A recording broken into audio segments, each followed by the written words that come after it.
इस वीडियो को लाइक कीजिए, अपने दोस्तों के साथ शेयर कीजिए और अगर अभी तक आपने हमारे चैनल को सब्सक्राइब नहीं किया तो इसे सब्सक्राइब कर लीजिए और साथ ही मौजूद बेल आइकन को दबा लीजिए ताकि आपको तमाम नई स्टोरीज मिलती रहे। सबसे बड़ी बात यह थी कि उसे कोई खातून चला रही थी। एसटीएफ फर्शनास और जिम्मेदार एहलकारों पर मुश्तमिल एक ऐसी मजबूत तंजीम थी जिसके किसी रुकन के बारे में भूलकर भी यह बदगुमानी नहीं की जा सकती थी कि उसने जानबूझकर अपने फराइज से गफलत बरती होगी। हमारा वास्ता अपने जैसे जीते जागते और चालाक इंसानों से पड़ा हुआ था। हम इनकी राह पर लगे हुए थे और वो खतरा भांप कर अपनी जान बचाने के लिए भाग रहे थे। इन हालात में यह जरूरी नहीं था कि हमें हर बार कामयाबी हासिल होती। इस कश्मकश में किसी भी वक्त किसी फरीक को नाकामी हो सकती थी और मैं ऐसे इम्कानात के लिए ज़हनी तौर पर हर वक्त तैयार रहता था। लेकिन अव्वल खान हामिद की रिपोर्ट सुनते ही यूं मुश्तइल हो गया जैसे उसने दीदा व दानिस्ता अपने फराइज से कोई चशमपोशी की हो।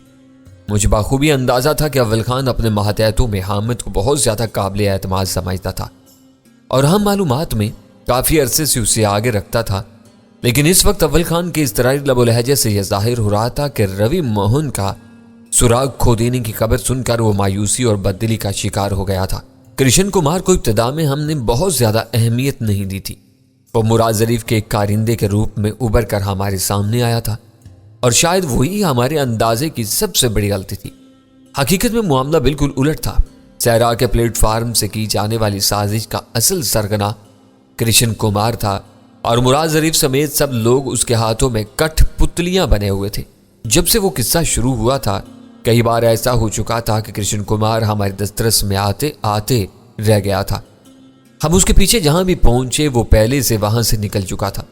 जगदीश के घर पेश आने वाला ताज़ा तरीन वाक़या शायद अव्वल खान के लिए ज़्यादा मायूसी का सबब बना था। हम खासी मेहनत से हरिचंद और मोहन एंड मोहन का सुराग हासिल करके अपनी राह मुतय्यन करते हुए वहां पहुंचे थे। वहां सब कुछ मौजूद था। कड़ियां मिलने का सिलसिला शुरू हुआ तो रवि मोहन हमारे सामने आए बगैर सबको जुल देकर घर से ही भाग निकला था। अव्वल खान कुछ देर तक हामिद पर बरसता रहा। उसे कलक था कि रवि मोहन की गाड़ी के पीछे लग जाने के बाद किसी मरहले पर धोखा खा गया और उसका सुराग गंवा बैठा। फिर से खुद ही अपनी ज्यादती का एहसास हो गया। धीमे और नासिहाना लहजे में चंद फिक्रे अदा करने के बाद उसने बात खत्म कर दी। तुम्हारे भाई के हाथ साफ नहीं है। हामिद से गुफ्तगू खत्म करने के बाद अव्वल खान ने जगदीश को कहरबार नजरों से घूरते हुए कहा, वो यहां से इस तरह दीवाना वार फरार हुआ है कि मेरे आदमी पूरी कोशिश के बावजूद उस तक पहुंचने में कामयाब नहीं हो सके। उन्होंने कुछ नहीं किया। वो शरीफ आदमी है। जगदीश से पहले उसकी भावज सहमी हुई आवाज में बोल पड़ी, मैंने खुद देखा था। वो बालकोनी से आए तो उनके चेहरे का रंग उड़ा हुआ था। इन्हें बहुत दर्द हो रहा था। वो झूठा और फरेबी है। अव्वल खान उसकी बात काट कर बरस पड़ा। अपने फाटक पर हमारे आदमियों को देखकर उसके पेट में दर्द उठा होगा। वो अपेंडिक्स का नहीं, खौफ और दहशत का दर्द था। क्या वो पकड़ा जाएगा? वो क्यों पकड़े जाते? रवि की बीवी ने कमजोर आवाज में एहतजाज किया, इन्होंने कोई जुर्म तो नहीं किया। क्यों मर्दों के मुंह लग रही हो? इस बार जगदीश ने अपनी कुर्सी पर पहलू बदलते उसे डांट दिया, तुझे क्या पता कि तेरे मेके वाले मेरे भाई की आड़ में क्या गुल खिला रहे हैं? मेरा ज्यादा मुंह ना खुलवा। उसके शाने ढलक गए और आंखों में खौफ की सवहती गहरी हो गई। उसने अपने सीने पर आई हुई स्याह चोटी को पुश्त पर डाला और यूं पुश्तगाह से टिक गई जैसे उसे चक्कर आ गए हो। अपेंडिक्स का दर्द उठता है तो आदमी गाड़ी चलाने के काबिल नहीं रहता।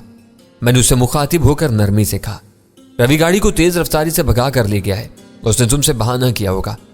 वो अच्छे खासे मेरे साथ बैठे ताश खेल रहे थे और बहुत खुश थे। मेरी नरमी का सहारा पाकर वो रूहान सी आवाज में बताने लगी। किसी बात पर चौंक कर बालकोनी तक गई। वापस आए तो चेहरा फक था। मैं घबरा गई। पूछा तो कहने लगे कि उन्हें अपेंडिक्स का दर्द उठा है। फिर वो जल्दी जल्दी कपड़े बदल कर घर से निकल गए। वो डॉक्टर के पास ही गए होंगे। डॉक्टर रामदयाल हमारा फैमिली फिजिशियन है। जगदीश हाँफते हुए बोला। उससे और ज़हनी तनाव की शिद्दत से उसकी आंखें अपने हलकों से बाहर उबली हुई महसूस हो रही थी। रवि को यूं सर पर पैर रख कर कहीं भागने की क्या जरूरत थी? वो रामदयाल को एक फोन करता तो वो सर के बल यहां तोड़ा चला था। मैं इसे हर महीने किस बात के 4,000 रुपए देता हूं? मैंने भी इनसे यही कहा था। रवि की बीवी की आवाज तकरीबन रो देने वाली होगी। वो कह रहे थे कि डॉक्टर रामदयाल फिजिशियन है, इनका मामला कोई बेहतरीन सर्जन ही हल कर सकता है। उल्लू का पट्टा है वो। जगदीश अपने भावज की पेश की हुई वजाहत से चिढ़ रामदयाल हम सब का मुआलिज ही नहीं, दोस्त और खैर ख्वाह भी है। वो सर्जन के पास जाने के लिए भी कोई अच्छा मशवरा दे सकता था, कोई नाम बता सकता था। अब रवि पूरे शहर में किस किस सर्जन के मतब पर दस्तक देगा। अच्छे सर्जन मसरूफ होते हैं, कोई भी उसे महीनों से पहले की तारीख नहीं देगा।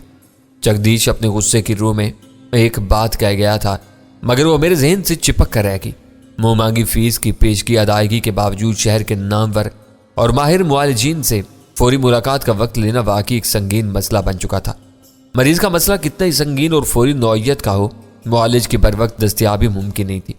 ऐसी हालत में मतब का निचला अमला मरीज के लवाहिकीन को यही मशवरा देता था कि वो मरीज की जान बचाने के लिए उसे फौरी तौर पर किसी अच्छे अस्पताल में ले जाएं।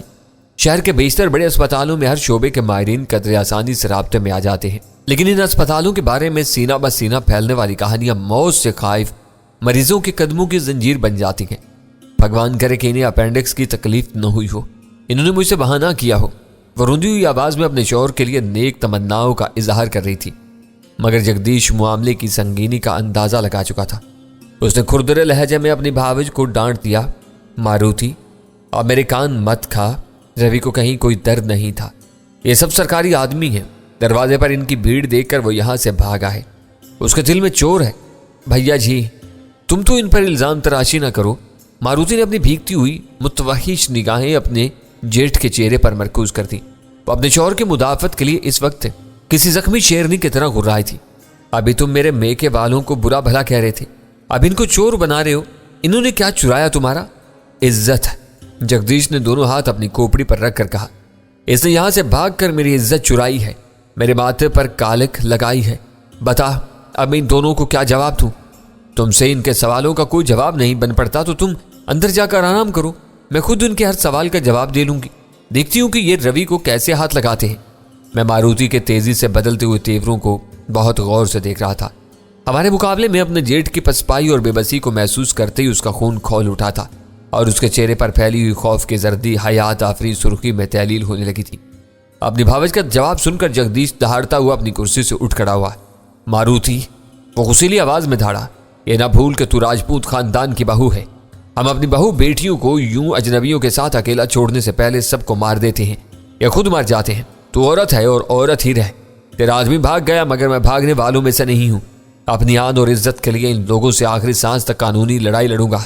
तुझे ज्यादा होशियारी दिखाने की कोई जरूरत नहीं। तुम अपने लिए लड़ोगे, रवि की गर्दन फंसा दोगे। तुम्हारी बातों से लग रहा है कि अब उससे तुम्हारा दिल भर गया है। उस रास्ते से हटाकर तुम कारोबार पर कब्जा जमाने की सोच रहे हो। मारुति एकदम भड़क उठी। अव्वल खान ने इन दोनों के घरेलू झगड़े में दखल अंदाज होने की कोशिश की, मगर मैंने उसका पैर दबाकर उसे वहीं खामोश कर दिया। इन दोनों की आरा का वो संगीन तसादुम हमारे हक में था। अंदर की कुछ ऐसी गिरहें खुलकर सामने आ सकती थी जिनके बिना पर हमारा काम आसान हो सकता था। जगदीश इसका वो इल्जाम सुनकर सख्ते में आ गया। उसके चेहरे से गहरे सदमे के आसार नुमाया थे। चंद सानियों तक वो मुलामत भरी नजरों से मारुति को घूरता रहा, फिर जरा नीची आवाज बोला, तू राजपूत खानदान में जरूर आ गई है, लेकिन तेरी गंदी सोच अभी तक नहीं बदली। तूने मेरे मान का खून कर दिया मारुति। मैं तुझे बात सुलझाने के लिए यहां लाया था, मगर तूने सब कुछ उलझा कर रख दिया है। अपने घर और सोच का सारा गंद बीच चौराहे पर ले आई हो। यहां से भागने वाला मेरा पति है तो तुम्हारा भी छोटा भाई है। मुझे यह बताओ कि तुमने मेरे मेके का नाम क्यों लिया? मेरे मेके वालों ने तुम्हारा क्या बिगाड़ा है? मारुति बाकायदा महज आराई पर तुल गई थी। उससे में आने के बाद उसके सोगवार चेहरे पर हुस्न का एक अजीब सा निखार उतर आया था। हैदराबाद वाला हरिचंद तुम्हारा भाई है ना कि नहीं? जगदीश ने दो टोक अंदाज में पूछा। है, मगर सगा नहीं, खालाजाद भाई है। मारुति ने मोहतात इल्फाज में एतराफ किया। उसी के लक्षणों की वजह से यह सरकारी नफरी हमारी दहलीज पर आई है। कान खोल कर सुन लो भैया जी, हरिचंद ने तुमसे नौकरी मांगी थी ना मैंने तुमसे उसकी सिफारिश की थी। मारुति की जुबान से इल्फाज तीरों की तरह निकल रहे थे। तुमको हैदराबाद के लिए भरोसे के एक आदमी की जरूरत थी। तुम वहां घर का आदमी रखना चाहते थे, लेकिन तुम्हारे खानदान में सब टेढ़े हैं। राजपूत दूसरों की गुलामी कर लेते हैं, लेकिन किसी और राजपूत की नौकरी पसंद नहीं करते। इससे इनकी बावली इज्जत पर हर्फ आता है। हमें छोड़ अपनी बात कर। जगदीश ने उसे डांटा। हर ऊंचे और बड़े खानदान में कोई ना कोई टेढ़ होती है और यही उसकी पक्की शनाख्त होती है।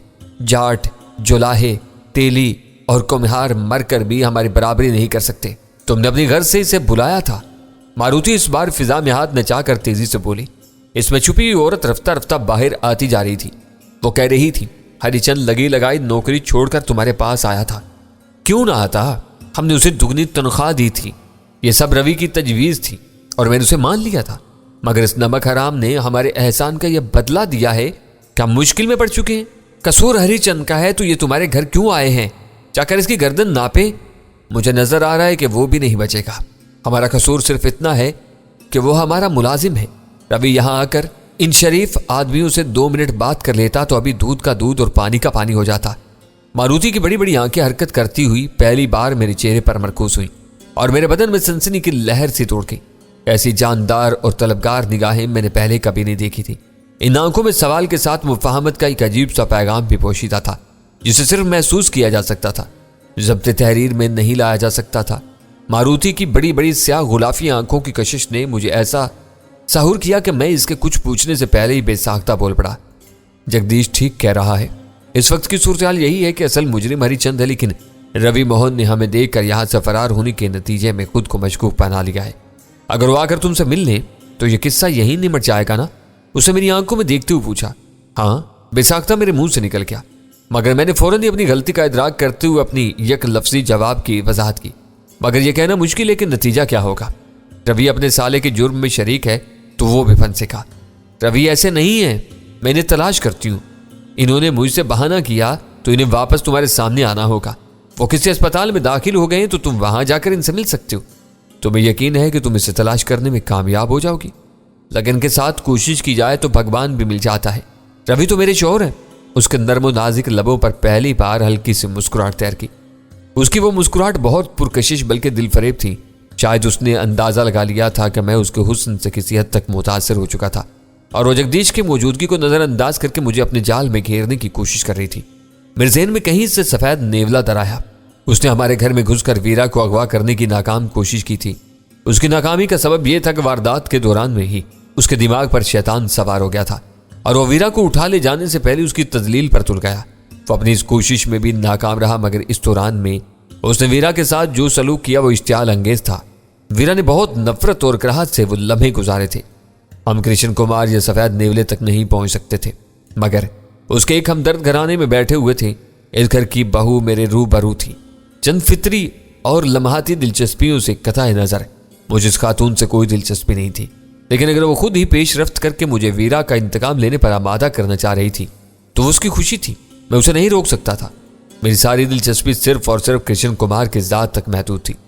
जगदीश जहां दीदा आदमी था, जब तक बात इल्फाज के जरिए होती रही वो खामोशी और गौर से सब कुछ सुनता रहा, लेकिन जब मारुति के होठों पर उकसाने वाली मुस्कुराहट नमूदार हुई तो उसे खतरे का अंदाजा हो गया। मारुति ने बहुत चालाकी के साथ उसे सारे मामलात से अलग थलग करके मुज़ाकरात की बाग डोर खुद संभाली थी और हुस्न और जहानत के मुश्तरक इस्तेमाल के जरिए आई हुई बला को टालने का इरादा कर चुकी थी। मारुति, रवि तेरी ये हंसी देख लेता तो अभी नाक चोटी काट देता। इसे तलाश कर सकती है तो ऊपर अपने कमरे में जा, हर जगह फोन कर। तो अपने किसी न किसी दोस्त के घर पहुंचा होगा। फोन पर रवि के दोस्त मुझे टाल सकते हैं। मारुति ने जगदीश को नजरअंदाज करके मुझसे कहा, मैं सोच रही हूं कि तुम्हारे साथ इस मुहिम पर निकलूं। वो कहीं ना कहीं मिल जाएंगे। ये उनकी मर्जी होगी कि वो मेरी नाक चोटी काट ले या अपने लालची भाई की खोपड़ी में भरा हुआ भुस बाहर निकाल फेंके। ये कहते हुए उसने अपनी जगह छोड़ दी। इस मर्तबा बात जगदीश की बर्दाश्त की हद से तजावुज कर चुकी थी। वो झपट कर मारुति पर टूट पड़ा। मारुति चीख चीख कर उसे बुरा भला कहने लगी, मगर वो उसे धक्के दे देकर किसी न किसी तरह अंदर पहुंचाने में कामयाब हो ही गया। इसे घर वालों के हवाले करके वो वापस आया तो बुरी तरह हाँप रहा था और उसका पूरा बदन पसीनों में शराबूर था। ड्राइंग रूम में आते ही वो कुर्सी पर गिरा और अस्काच की एक बोतल से मुंह लगाकर घटाघट 2 घूंट अपने मेदे में उतारने लगा। वो गैर मुस्लिम था, शराब का पुराना व्यापारी था, इसलिए उसका आदि शराबी होना करीने कयास था। मगर यह बात भी यकीनी थी कि मुहज्जब आदि शराबियों की तरह वो भी कुछ मिलाए बगैर नीट पीने का आदि नहीं रहा होगा। इस वक्त जगदीश ने बोतल से मुंह लगाकर जो हरकत की थी और उसने जैसे बुरे बुरे मुंह बनाए थे, उससे जाहिर हो रहा था कि शदीद ज़हनी दबाव से निजात हासिल करने के लिए वो इज़्तिरारी तौर पर वो हरकत कर गुजरा, वरना वो इसका मामूल नहीं था। अंदर से धींगा मुश्ती और कई औरतों के जोर जोर से बोलने बल्कि चीखने की आवाज़ें आ रही थी। इनमें मारुति की आवाज़ सबसे नुमाया थी। जगदीश ने उसे अंदर ज़रूर पहुंचा दिया था, मगर वो वहां भी मसला बनी हुई थी। जगदीश से होने वाली लड़ाई ने पूरे घर को अपनी लपेट में ले लिया था। तुम्हारी बहावज बहुत मुज़ोर और गुस्ताख औरत है, अव्वल खान ने हमदर्दी से कहा। आज इसने जिंदगी में पहली मर्तबा मेरे सामने यूं जुबान खोली है। जगदीश ने अपनी तोंद पर हाथ फेरते हुए थकी हारी आवाज में जवाब दिया, हम बरसों से एक साथ रह रहे हैं, मगर आज मारुति ने मुझे गहरा सदमा पहुंचाया है। मैं सोच भी नहीं सकता था कि वो किसी वक्त यूं बाजारी औरतों जैसी हरकतों पर उतर आएगी। तुमको हमारा हम ख्याल पाते ही उसे झटका लगा है और वो खुद को अचानक अकेला समझने लगी। अव्वल खान ने बात जरा आगे बढ़ाई। उसने अपने शौहर को बचाने के लिए खुद ही सब कुछ कर गुजरने का इरादा कर लिया है। कोई भी खानादार औरत इतनी आसानी से यह हकीकत कबूल नहीं कर सकती कि उसका शौहर किसी संगीन जुर्म में मुलविस है। हम इज्जतदार लोग हैं, वो गहरे गहरे सांस लेता हुआ बोला। आज रवि और उसकी बीवी ने हमारे खानदान के नाम और साख को तबाह कर दिया। मुझे बताओ कि रवि क्या करता फिर रहा है? वो मेरा भाई और मेरा खून है, मगर मैं तुम्हारा पूरा पूरा साथ दूंगा। अगर उसने कोई जुर्म किया है तो उसे उसकी सजा मिलनी चाहिए। कुछ पक्के बदमाश और मुजरिम होते हैं जिनका पेशा ही जुर्म के जरिए रोजी कमाना होता है। मैंने इन दोनों की गुफ्तगू में हिस्सा लेते हुए कहा, वो जेल और हवालात में बंद रहे या अपने घर में, इन्हें और इनके घर वालों को कोई फर्क नहीं पड़ता। इनके मुकाबले में सफेद पोश मुजरिम बहुत खतरनाक होते हैं। वो मुआशरे में अपनी इज्जत और साख से फायदा उठाकर बहुत कुछ कर गुजरते हैं और किसी को कानू कान कुछ पता नहीं चलता। जो ही इनके चेहरे से नकाब उतरता है, इनका सब कुछ यकायक तबाह हो जाता है। घर बार से लेकर इज्जत व आबरू, साख और कारोबार तक हर चीज तबाह हो जाती है। रवि ने घर से भागकर अपने जराइम का आधा एतराफ कर लिया है। मारुति जरा नीची जात की औरत है। रवि ने उसे उसकी खूबसूरती की वजह से अपने घर में डाल दिया था। वो एक ही झटके में अपनी असलियत पर आ गई। अगर तुम लोगों ने रवि के बारे में कुछ साबित कर दिया तो सबसे ज्यादा सदमा उसी को होगा। हमारे खानदान में आने के बाद उसने हमें कभी किसी शिकायत का मौका नहीं दिया। आज पहली बार मेरे सामने तन कर खड़ी हुई है। इस वक्त वो तुम्हें अपना और रवि का दुश्मन समझ रही है। उसकी गलतफहमी जल्द ही दूर हो जाएगी। मैंने कहा, मैं तुम्हारे साथ हूं। रवि की घटिया और बुज़दिलाना हरकत मेरे सामने है, मगर फिर भी भगवान से मेरी दुआ है कि मेरा देखा और सुना हुआ सब गलत हो और रवि आखिर में बिल्कुल बेगुनाह निकले। फिर भी मेरा रवैया शरीफाना है। उम्मीद पर ही दुनिया कायम है और हर इंसान उम्मीदों के सहारे जीता है। जगदीश को अपनी आरजू के इजहार का पूरा पूरा हक हासिल था। मुझे खुद भी उसके भाई से कोई पुरख्वाहिश नहीं थी। मैंने उसकी बात पर कोई एतराज किए बगैर कहा, हो सकता है कि उसे भी अपने रवैये में कोई बुराई महसूस ना हो रही हो। एक अच्छी बीवी की तरह वो अपने शौहर को हर शख्स से बचाने की कोशिश कर रही हो, मगर किस कीमत पर? उसने बरजस्ता कहा। वो जिस तरह सीना तान कर, आंखें झपका झपका कर और मुस्कुरा मुस्कुरा कर तुमसे बातें कर रही थी, वो किसी अच्छी बीवी को जेब देता है? वो तुम पर दूसरे हथकंडे आजमाने के चक्कर में है। तुम उसके बड़े हो, हम तुम्हारे लिए गैर बल्कि शायद दुश्मन हैं, इसलिए तुम ठीक सोच रहे हो। मैंने सिगरेट का कश लेकर संजीदगी से कहा, एक आध बार मुझे भी महसूस हुआ था कि वह हमें रुझाने की कोशिश कर रही है, मगर हमारे नजदीक फर्ज हर शय पर मुकद्दम है। हमारे नजदीक मारुति के हुस्न की कोई वक़्त नहीं है। सारी अहमियत इस बात की है कि वो रवि की बीवी है और उसके ऐसे दोस्तों के बारे में जानती है जिनके पास वो पनाह ले सकता है। जगदीश ने चौंक कर मेरी बात काट दी। अभी तक तुमने सिर्फ एक वारदात का जिक्र किया है जिसमें हरिचंद की गाड़ी पकड़ी गई है। तुमने ये नहीं बताया कि वारदात क्या थी और रवि का जुर्म क्या है। इसका सवाल जायज था, इसे वो ख्याल बहुत देर से आया था। मैंने उसे बताया, जुर्म नहीं बल्कि जराइम का एक सिलसिला है जिसमें रवि मुलव्विस हो सकता है। कत्ल, अगवा से लेकर मुल्क के खिलाफ साजिश जैसे मामलात हमें तुम्हारे घर तक लाए हैं। बेतबारी से उसकी आंखें फैल गई और वो खौफ सदा आवाज बोला, रवि जैसा भी हो इतना बुरा नहीं हो सकता। कत्ल तो क्या, वो किसी को जख्मी भी नहीं कर सकता। वो यहाँ इज्जत से रह रहा है, खाक कमा रहा है, वो इस मुल्क के खिलाफ साजिश क्यों करेगा? मैंने उसकी आंखों में आंखें डाल दी और चुपते हुए लहजा में पूछा, तुम कृष्ण कुमार को जानते हो? जगदीश के चेहरे पर एक रंग सा आकर गुजर गया। उसने गहरा सांस लिया और कहा, तुम किस कृष्ण कुमार की बात कर रहे हो?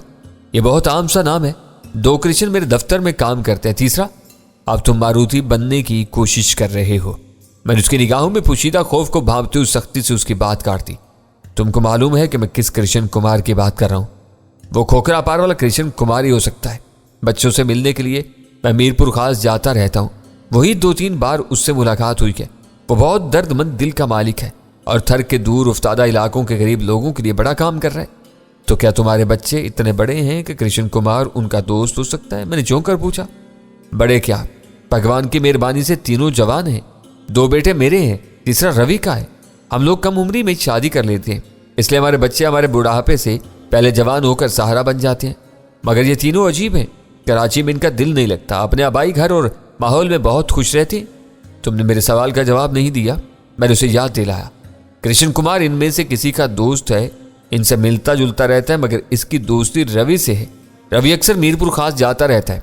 पहले कृष्ण कुमार भी वहीं रहता था, बाद में वो खोखरा पार चला गया, मगर मीरपुर खास में उसका घर अब भी है। तुम्हें पता चला होगा कि इस घर में क्या धंधे होते थे? मैंने पूछा। वो लम्हा भर के लिए हिचकिचाया, फिर बोला, मुझे ये सब नहीं मालूम, लेकिन चंद रोज पहले वहां खून रेजी हुई थी। कुछ लोग मारे गए। मीरपुर खास में अभी तक खौफ व हिरास फैला हुआ है। पुलिस पकड़ धकड़ कर रही है, मगर किसी को नहीं मालूम कि इस रात कृष्ण कुमार के घर में क्या हुआ था। तुम्हारी मालूमात काबिल रश्क हैं। तुम अपने आबाई शहर के हालात से बाखबर रहती हो। ये एक अच्छी आदत है। मैंने उसके खुले रवैये को सराहते हुए कहा। कृष्ण कुमार के आदमियों से मीरपुर खास में शुरू होने वाली लड़ाई अब कराची तक आ पहुंची है। कृष्ण कुमार आखिरी बार यहाँ कब आया था? मैंने आखिरी सवाल अचानक ही पूछा था। वो थर का सोशल वर्कर है, रवि उसे चंदे भी देता रहता था, मगर वो यहाँ कभी नहीं आया। दरअसल वो नजर का खराब आदमी है। हम बाल बच्चों वाले हैं। छड़े दोस्तों को घर में बुलाना मायूस समझते हैं। हरिचंद की गाड़ी में उसने चारा बनाकर 3 भेलों को कराची रवाना किया था। इनके पीछे पीछे वो खुद भी यहाँ आया हुआ है और अब हमें उसी की तलाश है। वो कहाँ मिल सकेगा? मुझे नहीं मालूम, उसने बेबसी से कहा। मैं तुम्हें बता चुका हूं कि कराची में मेरी और उसकी कभी कोई मुलाकात नहीं हुई। कभी रवि ने भी उसके आने का जिक्र नहीं किया। मुझे ये सब बहुत बहुत ज्यादा उलझा हुआ नजर आ रहा है। मेरे ज़हन से सोचोगे तो तुम्हारी हर उलझन रवा हो जाएगी। हमारे यहाँ आते ही रवि ने घर से फरार होकर बात साफ कर दी है। वो यहाँ रुका रहता तो हमारे लिए उलझने पैदा हो सकती थी। तुम 2 और 2 4 करने वाले हो। जरा सी अकल लड़ाओगे तो तुम भी इस नतीजे पर पहुंचोगे कि कृष्ण कुमार और रवि मोहन में गहरा गठजोड़ है।